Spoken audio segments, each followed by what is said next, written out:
Good evening students. आज मैं फिर से एक नया टॉपिक लेके आ रहा हूँ। टॉपिक का नाम है आपका RDBMS। इससे पहले हम बहुत सारे टॉपिक्स पढ़ चुके हैं, वो भी आप लोग का क्लियर हो गया होगा। आज ये जो बेसिक नॉलेज दे रहे हैं, इसमें क्या क्या चीज दे रहे हैं उसके बारे में बताएंगे। इसमें हम लोग बहुत सारा कुछ टॉपिक सीखेंगे जो आप लोग नोट डाउन करोगे, ठीक है। इसमें सबसे पहले कॉन्सेप्ट को क्लियर करते हैं कि RDBMS है क्या चीज। इसके बाद धीरे धीरे टेबल के बारे में बताएंगे और आगे थोड़ा बेसिक क्वेश्चंस के बारे में भी डील करेंगे, जो शॉर्ट ट्रिक के थ्रू हम कैसे इसको अलग अलग नाम से जानेंगे। ज्यादा देर नहीं लेते हुए मैं इस टॉपिक को स्टार्ट करता हूं, तो चलिए स्टार्ट करते हैं। पहले इसमें सबसे पहले आप यहां पे देखिए क्या लिखा हुआ, RDBMS। RDBMS का फुल फॉर्म क्या होता है, वही है, देखिए, रिलेशनल डेटाबेस मैनेजमेंट और सिस्टम। ध्यान दीजिए, आप लोग इससे पहले डेटाबेस क्या होता है, मैनेजमेंट क्या होता है, सिस्टम क्या होता है और डेटा और बेस के बारे में तो बहुत सारे ऐसे टॉपिक्स तो पढ़ ही लिए हैं पिछले वीडियोस में। अब हम इसमें एक नया टॉपिक बताएंगे, रिलेशनल। हमसे ज्यादा तो आप लोग समझ रहे हो इस जनरेशन के कैंडिडेट्स बच्चे कि रिलेशन होता क्या चीज है। इस युग में ज्यादातर बच्चे अभी तो इतने ट्रेंड कर रहे हैं रिलेशन के थ्रू कि हम इससे और क्या बता सकते हैं। तो ठीक इसी का एक यूज करते हुए, एग्जाम्पल लेते हुए, मैं ज्यादा टाइम नहीं लूंगा और इसको हम समझाने की कोशिश कर रहे हैं with the help of table के थ्रू। देखिए इसमें क्या है, इन RDBMS डेटा इज स्टोर।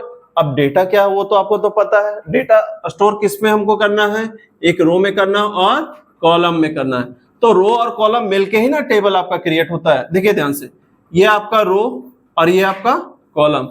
तो ये और रो जब आपस में मिलेंगे तो ये आपका क्या कंप्लीटली एक टेबल का वर्क होगा कि नहीं होगा। यही तो आपका यहाँ बना हुआ है, इसके आगे यही तो लिखा हुआ है, that is in a table.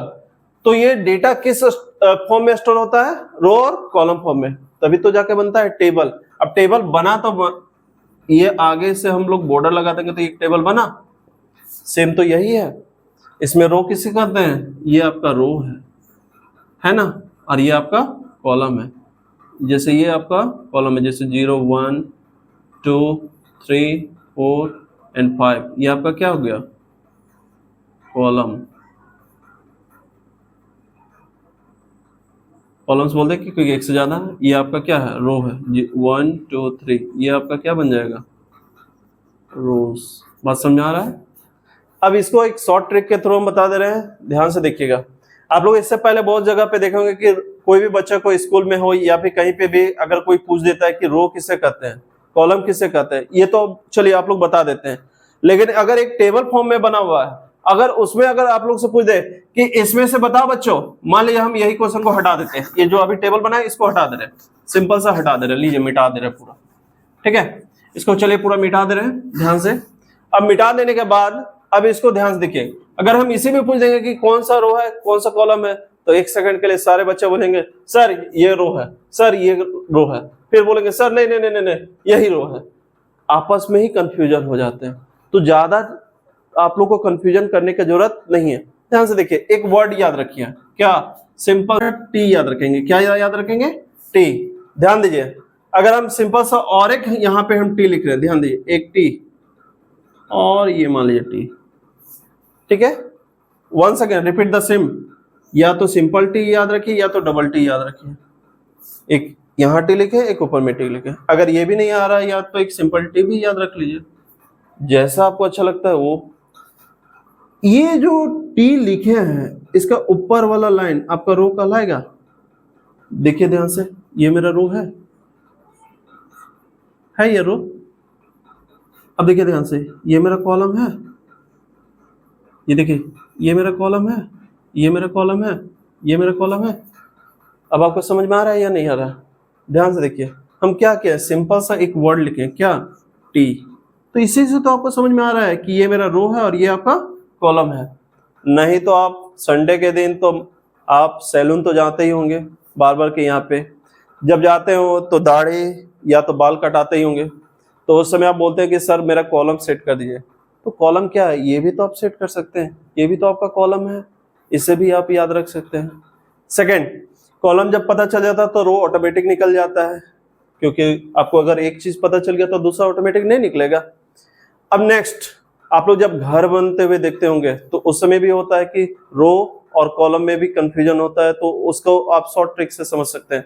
जैसे कभी भी घर बनता है, जब घर का स्टार्टिंग बुनियादी होता है तो हम लोग कॉलम देते हैं जिससे घर और मजबूत हो। तो कॉलम भी तो आपका बीम की तरह खड़ा होता है ना, तो ये भी तो एक स्ट्रक्चर का खड़ा पार्ट है ना। ठीक है, ये पार्ट है, ये पार्ट है, ये पार्ट है, ये पार्ट है, तो ये क्या कॉलम नहीं है मेरा, है या नहीं? यहाँ तो भी देख रहे हैं ना आप, 1 2 3 4, हम 4 लाइन दिए हैं, तो इससे भी आप कॉलम के बारे में समझ सकते हैं। और आपके अगर माइंड में अगर कुछ है कि हाँ सर ये तो चलिए आप बता दिए, अगर आपको और अच्छा से पता है तो कमेंट करके आप बता सकते हैं, नहीं तो ये ट्रिक बहुत इजी है, आप समझ सकते हैं। नेक्स्ट, तो हम यहाँ पे सबसे पहले रो क्या क्या है, कॉलम क्या है वो तो बता दिए। अब इसको हम लिख देते हैं, जैसे इसमें पूछा गया कि रो कितना है, तो 1 2 3 एंड 4, तो ये आपका क्या बन जाएगा, रोज बन जाएगा। क्या बन जाएगा, रोज। ये क्या बन जाएगा, 0 1 0 2 0 3। ये आपका कॉलम कितना है बताइए, ये आपका कॉलम है कितना है कॉलम, इसको मिटा देते हैं। ये आपका कॉलम कितना है, यहाँ पे अगर कॉलम पूछा नंबर ऑफ कॉलम्स तो आप बोल सकते हैं 3, जैसे 1 2 एंड 3। नंबर ऑफ रोज कितना बोल सकते हैं, 4। ठीक है, ये तो समझ में आ गया। अब देखिए हम लोग जैसे बहुत सारे 10 और 12 में क्वेश्चन क्या होता है कि अभी हम जैसे एक वर्ड देखें रिलेशनल, जब रो और कॉलम मिलता है तो आपको टेबल क्रिएट होता है। टेबल का ही दूसरा नाम हम लोग बोलते हैं रिलेशन। क्या बोलते हैं, रिलेशन। अभी आप कुछ देर पहले ही बोल रहे थे कि सर रिलेशन क्या होता है, जब आपस में एक और एक मिलते हैं तो एक जोड़ी बनता है, और जोड़ी का नाम ही क्या होता है, आप समझ रहे हैं ना। मेरे से ज्यादा आप लोग तेज हैं, बताने की जरूरत नहीं है, क्योंकि आज का युग ही ऐसा है कि हमसे क्या हो रहा है नहीं हो रहा है और क्या हम कर रहे हैं नहीं कर रहे हैं, उससे ज्यादा नॉलेज तो आप लोग के पास है। नेक्स्ट, रिलेशन क्या वो तो आपको समझ में आ गया। नेक्स्ट, और इसमें आपको क्या चीज जानना है, अगर कुछ और बेसिक नॉलेज जानना है तो फिर कमेंट करके आप जान सकते हैं, मैं उसी में कमेंट में आपको आंसर के रूप में आपको बताते चले जाऊंगा। इसके बाद हम इसमें बहुत सारे नाम से और अलग अलग नाम से जाते हैं कि कॉलम को क्या बोलते हैं, फील्ड को क्या और अलग नाम से बोलते हैं। इसको मैं कॉन्सेप्ट क्लियर के रूप में हम यहाँ पे लिखा दे रहे हैं, उसको ध्यान से देखिएगा, नहीं तो चलिए हम यहीं पे बता दे रहे हैं इसको क्या बोलते हैं, इसको क्या बोलते हैं। और जो टेबल का नाम है उसको हम क्या बोलते हैं वो तो हम साफ साफ लिख दिए हैं, एक यहाँ बेसिक नोट्स के रूप में भी अभी हम लिख दे रहे हैं। ज्यादा नहीं समय लेते हुए हम इसको पहले नोट डाउन कर दें, उसके बाद एक्सप्लेन करें, तो थोड़ा सा ध्यान दीजिएगा। तो चलिए अब इसके आगे देखिए, जो अभी हम बोले थे इसको और किस किस नाम से जानते हैं। तो सबसे पहले यहाँ देखिए टर्म ऑफ RDBMS, यही रिलेशनल डेटाबेस मैनेजमेंट सिस्टम है, उसी को हम यहाँ पे लिखे हुए टर्म ऑफ RDBMS या रिलेशनल डेटाबेस मैनेजमेंट सिस्टम बोल सकते हैं। सबसे पहले ध्यान दीजिए, टेबल को क्या बोलते हैं, रिलेशन, जो यहाँ पे लिखा हुआ है। नेक्स्ट, ट्यूपल किसको बोलते हैं, रोज, तो रोज का नेक्स्ट नाम क्या हो जाएगा, या ट्यूपल बोलिए या टपल, ऐसे तो प्रॉपर प्रोनाउंसिएशन टपल होता है, लेकिन हम लोग कभी भी कुछ होता है तो हम लोग ट्यूपल भी बोल देते हैं, टपल भी होता है, लेकिन करेक्ट इसका उच्चारण टपल है। ठीक है, अब आगे देखिए, कॉलम को हम किस नाम से जानते हैं, एट्रीब्यूट्स, यानी इसका और एक क्या नाम आ गया, एट्रीब्यूट्स। इसके पीछे लिख देते हैं ATTRIBUTS,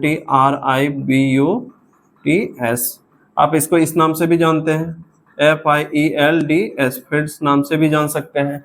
ध्यान दीजिए यहाँ पे हम फील्ड्स नहीं लिखे हैं, आप लिख सकते हो तो लिख लीजिए FIELDS, fields. Next, number of tuples, जिसको हम लोग बोलते हैं कैडिलिटी। अब नेक्स्ट है नंबर ऑफ कॉलम्स, को हम लोग यहाँ पे डिग्री बोलते हैं। एंड पूल ऑफ वैल्यूज को हम लोग क्या बोलते हैं, डोमेन। ध्यान दीजिए एक एग्जांपल के रूप में ही समझा दे रहे हैं। टेबल, ये पूरा, जैसे कि हम लोग रो एंड कॉलम जब आपस में बनता है तो ये मेरे को क्या बनता है, एक स्ट्रक्चर बनता है। तो अगर कहीं क्वेश्चन में टेबल दिखा, अगर टेबल दिखा तो वो तो आप समझ जाते हैं टेबल, अगर टेबल की जगह रिलेशन दिखेगा तो आप इसको क्या बोल सकते हैं, रिलेशन। क्या बोल सकते हैं, रिलेशन, यही तो नाम है आपका रिलेशन। बात समझ आ गया। अगर कहीं रोज दिखा या सिंगल रो हो तो टपल, तो ये टपल क्या है, 1 2 3 4, यही तो है रोज। अभी आपको हम एक टी का उदाहरण करके बताएं, सेम है। एट्रीब्यूट्स आपका ये कॉलम्स, या तो आपको ये नाम दिखेगा, अगर ये नाम नहीं दिखा तो ये दिखेगा, अगर ये नहीं दिखेगा तो ये दिखेगा। यानी समझ लीजिए कि एक आपका जो नाम है उसको हम कितना तरह के नाम से जान सकते हैं। जैसे कि आप लोग को पता ही होगा, जैसे बच्चा अगर कोई घर में जन्म लेता है तो हम लोग सिंपल सा बाबू या बेबी बोलते हैं, बाबू सोना। इससे उदाहरण तो आप लोग समझ सकते हैं, आज के युग में बताने की जरूरत तो है नहीं कि किसको बाबू और किसको सोना बोलते हैं। नेक्स्ट, हम ज्यादा नहीं और समझ लेंगे, इसको बहुत कॉन्सेप्ट क्लियर कर ही दे रहे हैं तुरंत। नंबर ऑफ ट्यूपल्स को कार्डिलिटी बोलते हैं। यहाँ नंबर ऑफ ट्यूपल्स का क्या कहने का मतलब है, नंबर ऑफ ट्यूपल्स जैसे काउंटिंग वैल्यू 1 2 3 ये जब आपस में मिल जाएंगे तो इसको क्या बोलेंगे, नंबर ऑफ ट्यूपल्स को क्या बोल देंगे, कार्डिलिटी। नेक्स्ट है नंबर ऑफ कॉलम्स को हम लोग क्या बोलेंगे, देखिए 1 2 3 4 इसको भी हम लोग क्या बोलेंगे, डिग्री। अभी तो सिंपल इसका लिख ही दिए कि कितना रो है कितना रो, यहाँ लिखे या यहाँ लिखे बात तो बराबर है। नेक्स्ट है पुल ऑफ वैल्यूज जैसे डोमेन। अब बहुत जगह पे ऐसा क्वेश्चन आता है कि अगर मेरे पास यहाँ पे एक एग्जांपल दे दे रहे, मान लीजिए एक कॉलम बन गया जेंडर का यहाँ पे, ठीक है। अगर यहाँ पे एक कॉलम बढ़ जा रहा है जेंडर का, क्या बन जा रहा है, जेंडर का। तो जेंडर में अगर हमको बाय डिफॉल्ट अगर कहीं हम लोग को कॉन्सेप्ट लगाना है कि ये मेल है और फीमेल है, अगर हमको कुछ डालना है डिटेल्स, उसी के जगह पे ये बाय डिफॉल्ट आप सेट कर सकते हैं कि जेंडर इक्वल टू मेल या फीमेल। अगर आप बाय डिफॉल्ट मेल सेट किए हो तो फिर जब भी अगर डेटा नहीं भी फिल करोगे तो ऑटोमेटिक वहां पे जाके आपका क्या सेट हो जाएगा, मेल। उसमें आप सेलेक्ट किए हो या नहीं किए उसका कोई चीज आपको वो देखेगा नहीं और डायरेक्ट वो फॉर्म को फिलअप कर लेगा जैसे आप फॉर्म का यूज करें। तो हम लोग ध्यान से देखिए, इसमें पुल ऑफ वैल्यूज जिसको हम लोग डोमेन्स बोलते हैं, जिसमें आपका जेंडर बाय डिफॉल्ट सेट रहता है, मेल हो या फीमेल।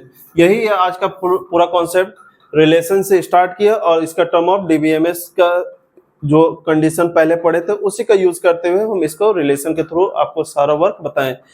और इसके बाद हम लोग नेक्स्ट वीडियो में पढ़ेंगे इसका और बेसिक कॉन्सेप्ट, टेबल कैसे क्रिएट होता है, इसका वर्क कैसे होता है with the help of SQL. आज के लिए बस इतना ही, फिर नेक्स्ट वीडियो में मिलते हैं कुछ नए टॉपिक के साथ। तब तक के लिए thank you and have a nice day.